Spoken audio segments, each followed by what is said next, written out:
السلام علیکم حضرت، میں نے آپ کا ایک بیان سنا تھا جو مسجد میں بچوں کو لانے سے متعلق تھا، برائے کرم مہربانی کریں یہاں بھی تھوڑی سی بات اس پر کر دیں۔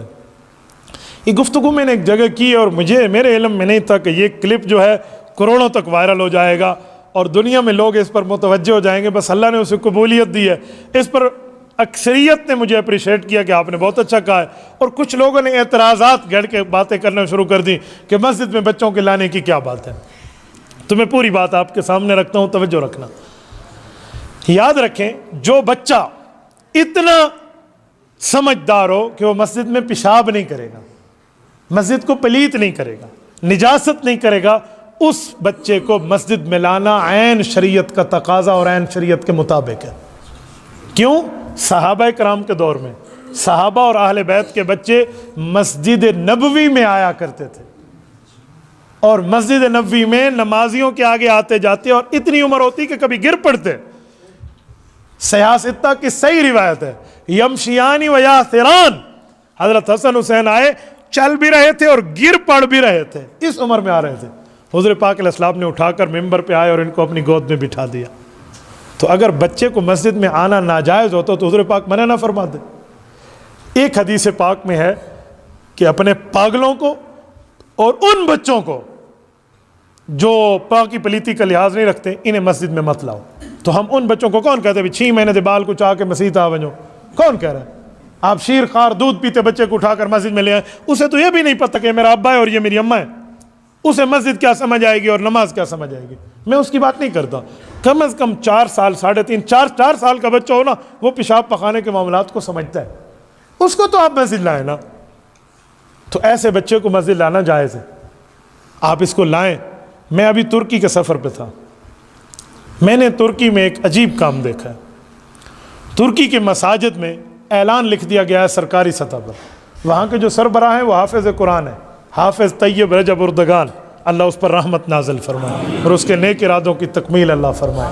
انہوں نے اعلان کیا کہ جو بچہ مسجد میں صبح کی نماز 40 دن بعد جماعت پڑھے گا نا، تو اسے حکومت کی طرف سے سائیکل تحفے میں ملے گا۔ تو وہاں امام مسجد باقاعدہ ریکارڈ رکھتے ہیں، صبح آ کر ہاں جی حاضری ہو گئی جی، اس بچے کی حاضری ہو گئی۔ امام مسجد نے انتظامیہ کو رپورٹ دینی اور اگلے دن اس کا سائیکل مسجد میں سب کے سامنے اسے گفٹ ملتا ہے۔ وہاں بڑی ترتیبیں اور اس پر موریں لگی ہوئی ہیں، جیسے بتایا گیا کہ یہ صاحب ترتیب ہے صبح کی نماز کا۔ اور کچھ چھوٹے بچوں کے لیے اور ترتیبیں بھی بنا رکھی ہیں عام نمازوں کی۔ وہ کیا ہے؟ مسجد کے ساتھ ایک چھوٹا سا انہوں نے کھیلنے کودنے کے لیے ایک جگہ متعین کر رکھی ہے، وہاں پر جھولے بھی ہیں، سلپری بھی ہے، کچھ اور کھیلنے کودنے کی چیزیں ہیں۔ جب بچے کو باپ مسجد لاتا ہے نا تو بچے کو ادھر بھیج دیتا ہے اور والد مسجد میں آ جاتا ہے۔ درمیان میں شیشہ لگا ہوا ہوتا ہے، شیشے میں وہ اپنے والد کو دیکھ رہا ہوتا ہے، یہ ابو سجدہ کر رہا ہے، یہ رکوع کر رہا ہے، یہ دعا مانگ رہا ہے، یہ سلام پھیر رہا ہے، یہ قیام ہے، یہ معاملہ ہے، یہ نماز ہے۔ تو بچہ کھیل تو رہا ہوتا ہے لیکن غیر شعوری طور پہ اس کا ذہن بن رہا ہوتا ہے کہ ابھی بچہ ہوں، بڑا ہو جاؤں گا تو ادھر یہ کام کروں گا، یہ ذہن بن رہا ہوتا ہے، یہ مائنڈ سیٹ بن رہا ہوتا ہے۔ تو دیکھو کتنی بڑی بات ہے۔ اسی لیے ایسا بچہ جو پلیتی کا خیال کرتا ہو، پیشاب پخانے کے معاملے نہ ہو، اسے مسجد میں لائیں۔ اور اس پر ایک جملہ مزید بھی سمجھاتا ہوں، بچہ آئے نا تو کوشش کرے کہ والد اس کو اپنے ساتھ ٹھہرا کر نماز پڑھائے۔ یہ بہت بڑی غلطی ہے کہ ہم پچھلی صف میں پھینک دیتے ہیں ان کو۔ جب 8-10 بچے پچھلی صف میں جمع ہو جاتے ہیں نا، وہ ہڑبونگ مچاتے ہیں کہ ایک کو نماز ہی سمجھ نہیں آتی، سارے رو رہے ہوتے، او شور شرابہ، او ڈنڈ پہ گئی ہے، یہ ہو گیا اور وہ ہو گیا۔ تو بابا بہتر ہے کہ وہ اپنے باپ کے ساتھ ٹھہرے گا نا، کوئی شور شرابہ نہیں کرے گا، اسے ڈر ہوگا کہ ابو کے ساتھ ٹھہراؤ۔ تو ایک آدمی مجھ سے پوچھنے لگا پھر نماز تو بڑوں بندوں کی نہیں ہوگی، اگلی صف میں بچہ ٹھہر گیا۔ میں نے کہا کس نے تجھے کہا کہ والد کے ساتھ بچہ اپنا ٹھہر جائے تو اس کی نماز نہیں ہوگی؟ کہیں لکھا ہوا ہے؟ میں نے تو آج تک کہیں شریعت میں مسئلہ نہیں پڑھا کہ والد اپنے بچے کو ساتھ ٹھہرائے۔ کہتا نہیں وہ ایک فقہ کی کتاب میں ہے نا کہ بچہ ساتھ ٹھہرے اور اس پہ شہوت ہو تو نماز ٹوٹ جاتی ہے۔ میں نے کہا شرم کرو، والد کو اپنی اولاد پہ شہوت ہوگی؟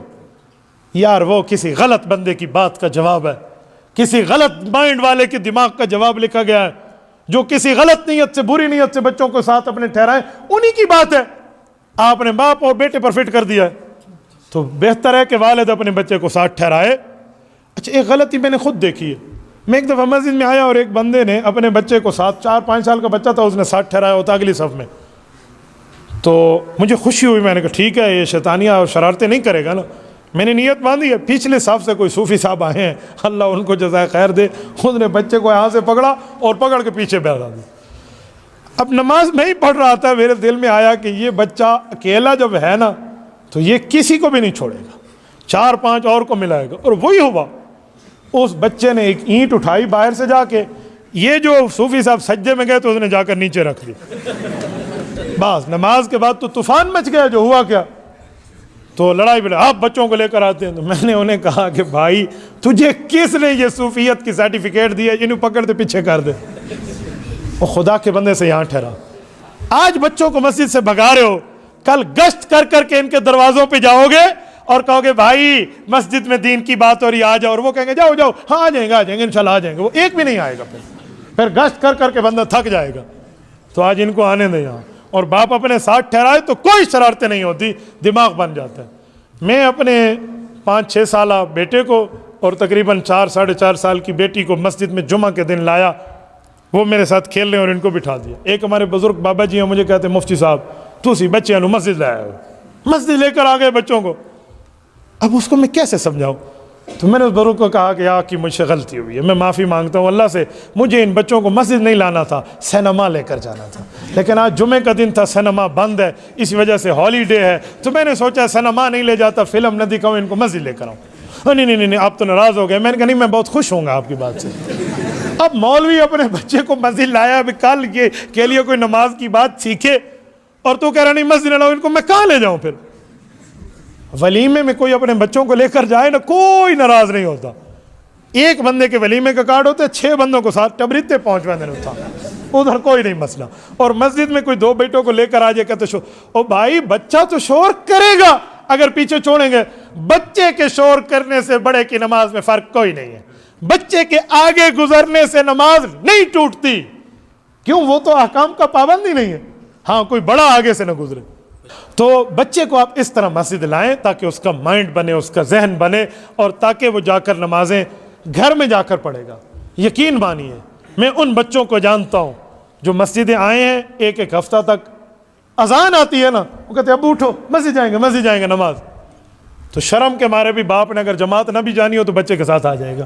تو اسی لیے آپ بھی یہ ترتیبیں رکھیں، کریں گے نا انشاءاللہ. اور کوئی بزرگ اعتراض کرے تو اس سے لڑا بھی نہ کرو، اسے کوئی چاچا تو ٹھیک کہہ رہا ہے. جو بزرگ اعتراض ان کا ذہن بنا ہوا ہوتا ہے نا، تو پھر وہ باتیں مانتے نہیں ہیں. بس آپ کوئی نہ کوئی کوشش کریں کہ آپ کے بچوں کا ایک ذہن بن جائے، دین کا ذہن بنے گا تو بہت بڑی. والد پر آئیے، والد کے حقوق کیا ہے؟ رسالت مآب الاسلام کا فرمان امام ابو عیسیٰ ترمذی رحمہ اللہ جامع ترمذی جلد اول میں لائے ہیں. فرمایا اے شخص اگر تو یہ بات سمجھتا ہے کہ مجھ سے میرا اللہ کا تعلق کیسا ہے، اللہ مجھ سے راضی ہے یا اللہ مجھ سے ناراض ہے، تو موت سے پہلے معلوم کرنا چاہتا ہے، مرنے سے پہلے اطلاع پانا چاہتا ہے کہ اللہ راضی یا اللہ ناراض. حضور پاک نے فرمایا رضا الربی فی رضا الوالد و سخط الربی فی سخط الوالد. اپنا اور اپنے ابا کے ریلیشن کو دیکھ، اپنے اور اپنے ابو کے تعلق کو دیکھ، اپنے اور اپنے والد کے معاملے کو دیکھ. اگر تیرا والد تیرے معاملات سے خوش ہے، تیرا اللہ تجھ سے خوش ہے. تیرا والد تجھ سے ناراض ہے، تیرا اللہ تجھ سے ناراض ہے. رسالت مآب کی تعلیمات میں ہمیں ملتا ہے کہ ہم والد کے ساتھ کے معاملات کیا رکھیں. اور میرے دوستو، میں اس ماں باپ کے حقوق پر ایک بات مزید بھی کرتا ہوں. صرف حق کی بات بھی نہیں ہے کہ ماں باپ کو ان کا حق دے دو، عزت کرو، احترام کرو، کچھ کمائی دے دو بس ٹھیک ہے. صرف یہاں تک نہیں ہے، بلکہ قرآن کریم سورۃ بنی اسرائیل اس سے بڑھ کے اللہ کا کلام ہمیں بتاتا ہے کہ قرآن کریم نے اپنے ماں باپ کے ساتھ جوانی میں، بڑھاپے میں بولنے کے انداز کی ترتیب، وے آف ٹاکنگ، گفتگو کا طرز، رسالت مآب علیہ السلام کی زبان سے جو قرآن کریم اترا، رب کریم نے آپ کو اور مجھے تعلیمات دے کر بتایا کہ اپنے ماں کے ساتھ، اپنے والد کے ساتھ کیسا رہنا ہے.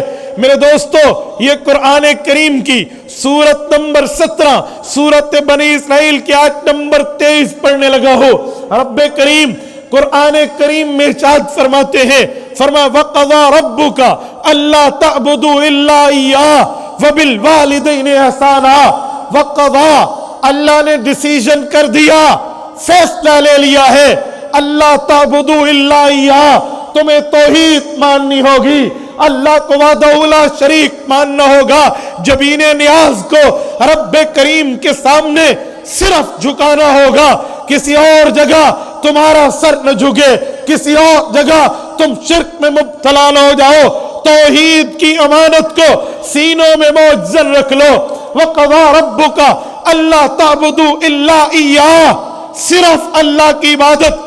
سنو فیصلہ باد کے غیوروں، جب بھی قرآن میں توحید کا ذکر آتا ہے، ساتھ رسالت کا ذکر رب کریم فرماتے ہیں، رب کا ذکر آتا ہے، نبوت کا ذکر آتا ہے، خدائی کے بعد مصطفی کی بات کرنا قرآن کریم کا طرز استدلال ہے۔ پر یہ آیت وحید العصر والزمان وہ مقام ہے جہاں پہ رب نے توحید کے بعد نبوت کی بات نہیں کی، خدائی کے بعد مصطفی کی بات نہیں کی، اگرچہ اللہ کے بعد رتبہ پیغمبر کا ہے، بعد از خدا بزرگ تو ہی قصہ مختصر ہے، لیکن ماں باپ کی عظمت، ماں باپ کی عزت، ماں باپ کے معاملات کو تمہیں اور مجھے سمجھانے کے لیے رب نے توحید کے بعد ماں کے حقوق، باپ کے حقوق بتائے، فرمایا الا اياه، عبادت اللہ کی ہے، وبالوالدین احسانا، ماں باپ کے ساتھ اس نے سلوک کرنا۔ یہاں رسالت کا لفظ نہیں ہے، اگرچہ اللہ کے بعد نبوت کا مسئلہ ہے، اللہ کے بعد رسول اللہ کا ایمان ہمیں ہمارے اوپر لازم ہے، لیکن اس موقع پہ جہاں ماں باپ کی بات آتی ہے، رب توحید کے بعد ماں باپ کا ذکر کرتے ہیں۔ قرآن کریم کا ایک موقع اور بھی ہے، وہ کیا ہے؟ وَاشْكُرُوا لِي وَلِوَالِدَيْكَ، فرمایا میرا شکر ادا کرو اور ماں باپ کا شکریہ ادا کرو۔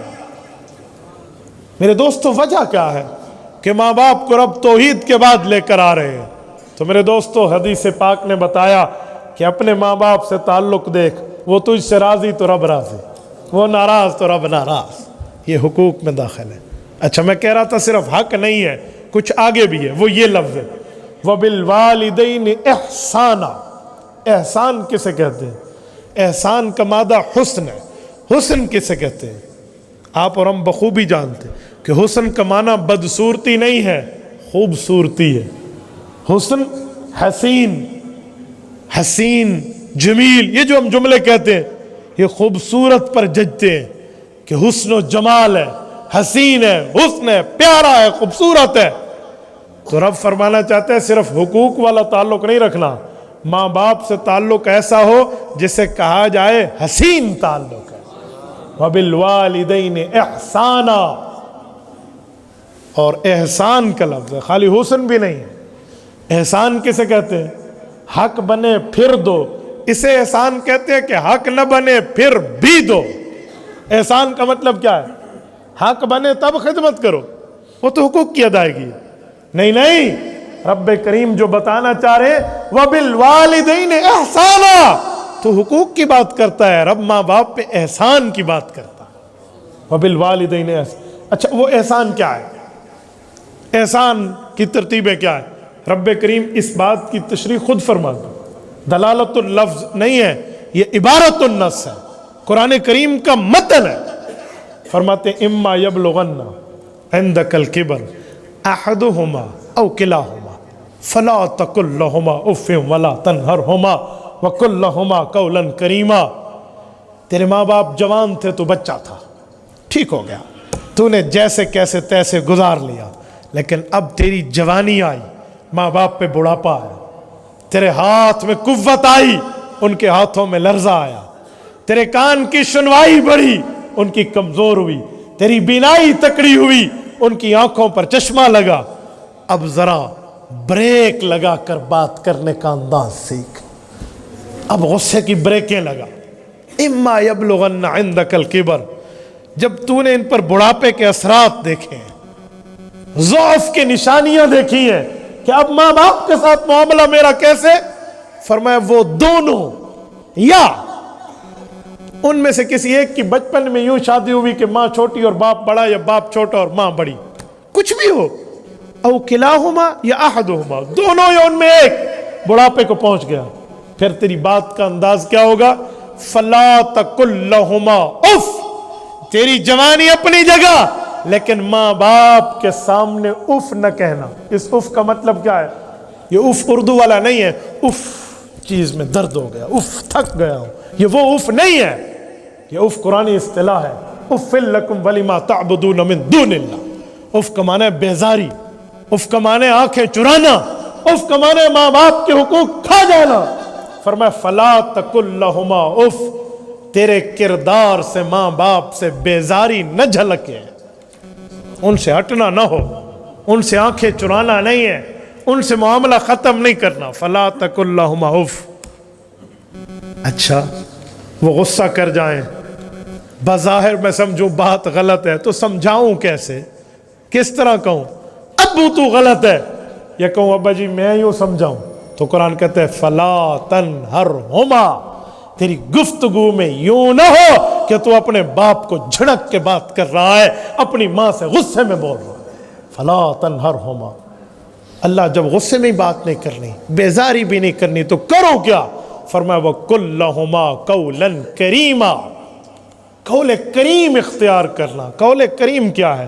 کریم کرم سے نکلا ہے۔ کرم کا مطلب کیا ہوتا ہے؟ دکان پہ گئے، یہ کپڑا کتنے کا ہے؟ اتنے پیسے کا ہے، اتنا دے دیا، یہ حق ہے۔ اس سے بھی کم دے رہا ہے دکاندار، کیوں؟ تو میری مسجد کا امام صاحب ہے، تو ہمارا مولوی صاحب ہے، تو ہمارا بزرگ ہے، چل تیرے ساتھ میں رعایت کر، کنسیشن، مہربانی کر رہا ہوں۔ مہربانی حق نہیں ہوتا، مہربانی کسی وجہ سے ہوتی ہے، مہربانی ریزیبل ہے، کوئی وجوہات کی بنیاد پہ ہے، ایسے نہیں ہوتی۔ تو مہربانی میں حق نہیں بنتا، لیکن پھر بھی دے دیتے ہیں۔ حق نہیں ہے پھر بھی دے دیا، یہ مہربانی ہے۔ قرآن کہتا ہے وَقُلْ لَهُمَا قَوْلًا كَرِيمًا، یہ نہ دیکھنا کہ ماں باپ کے ساتھ میں نے حقوق سیدھے کیے ہیں، حق نہ بھی بنے تو قول کریم مہربانی کے انداز میں گفتگو کرنا، مہربانی کے انداز میں۔ اور میں نوجوانوں تمہیں کہتا ہوں، ماں باپ کبھی جھڑکنے پہ آ جائیں نا، یا شادی ہو جانے کے بعد ماں باپ کبھی غصہ کر لیں، تو وہ غصہ نہیں کرتے، وہ دیکھتے ہیں کہ یہ بدل تو نہیں گیا، وہ چیک کرتے ہیں۔ اور تم نے اس امتحان میں اگر ناکام ہو گئے تو پھر کیا دعائیں لوگے ماں باپ کی؟ دعائیں کرائی نہیں جاتی، دعائیں لی جاتی ہیں۔ جیسے دعائیں پڑھی نہیں جاتی، دعائیں مانگی جاتی ہیں، ویسے دعائیں کرائی نہیں جاتی، دعائیں لی جاتی ہیں۔ تو کیا تو نے دعا میں کیا؟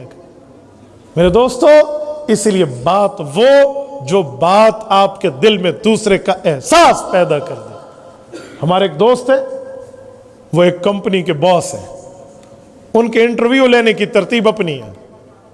بندہ آیا، کیا کوالیفیکیشن ہے، سی وی دکھائیں، یہ دکھائیں، وہ دکھائیں، یہ جو نارمل روٹین ہے ان کی یہ نہیں ہے۔ وہ مختلف انداز پہ امتحان میں بندے کے انٹرویو لے لیتے ہیں۔ مثلاً کوئی ایک بندہ ہے، وہ آ کر بیٹھ گیا، سر میں انٹرویو کے لیے، جی بیٹھ جائیے۔ ابھی اس کے پاس جو ڈاکومنٹیشن ہے وہ ساری موجود ہے، وہ فائل اس نے اپنے پاس رکھی ہوئی ہے۔ ایک بندہ آ گیا، وہ ڈیلیوری والا جو گھر میں آ کر چیزیں پہنچاتا ہے، اس نے آ کر کہا سر یہ کھانا لے لو، یہ چائے لے لو، یہ برگر لے لو، یہ پیزا لے لو، جو بھی اس ڈیلیوری کے لیے آرڈر دیا تھا وہ آ گیا۔ اس نے کہا 2 گھنٹے لیٹ ہو گیا، تو تجھے شرم نہیں آتی؟ نہیں لیتے تیری، جا دفع ہو جا، میں ابھی جا کر تیرے آفس میں شکایت لگا رہا ہوں کہ تم یوں غلط کر دو۔ وہ کہتے ہیں سر اللہ کے لیے پیسے مجھ سے لے لیں اپنے، لیکن شکایت نہ لگائیں، میری آدھی سیلری کٹ جائے گی۔ نہیں میں تو شکایت، جا ایسی تیز، اس پہ خواہ مخواہ پہ چڑھائی کر دے۔